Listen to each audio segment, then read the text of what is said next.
அதே மாதிரி நம்ம இந்த மேக்கப் பற்றி பேசிட்டு இருந்தோம், நீங்கள் தான் சொன்னீங்க. ஹாலிவுட் படம் வந்து என்னன்னா ரேம்போவில் வந்து ரேம்போ இப்போ ஒரு ரேம்போ வந்துச்சு. இது இப்போ அருள்நிதி படம் இல்லைங்க, அந்த ரேம்போ அவருக்கு இப்போ ஏன் மேக்கப் போட போகிறாரு?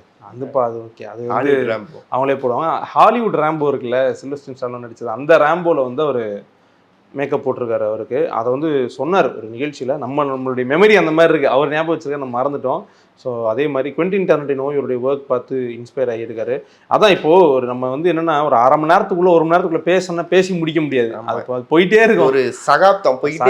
அது பேசுகிற அளவுக்கு நமக்கு பெரிய அனுபவமும் இல்லை. இப்போ நம்ம இதை பேசும்போது டக்குன்னு ஒரு டெக்னாலஜிக்கு போகிறோம், மேக்கப்புக்கு வர்றோம், படத்துக்கு வர்றோம், இதை விடுறதுனே தெரில. அதுதான், அதனால தான் நான் ஆரம்பத்திலே சொன்னேன், அவருடைய சமகாலத்தில் ஒர்க் பண்ணவங்க சூப்பர் ஸ்டார் மாதிரியான ஆட்கள் இல்லைன்னா அந்த டைமே ஒரு பத்திரிகையாளராக இருந்தவங்களால இதை தொகுத்து சொல்ல முடியும். அதனால் நம்ம பார்க்கும்போதே இப்போது நாளைக்கு பிரதீப் ரங்கநாதன் அவர்கள் பற்றியோ சிவகார்த்திகேயன் அவர்கள் பற்றியோ பேசணும்னா நம்ம பேசிடுவோம். அவருடைய முதல் படம் இது, அப்போ ஆடியன்ஸ் இப்படி இருந்தாங்க.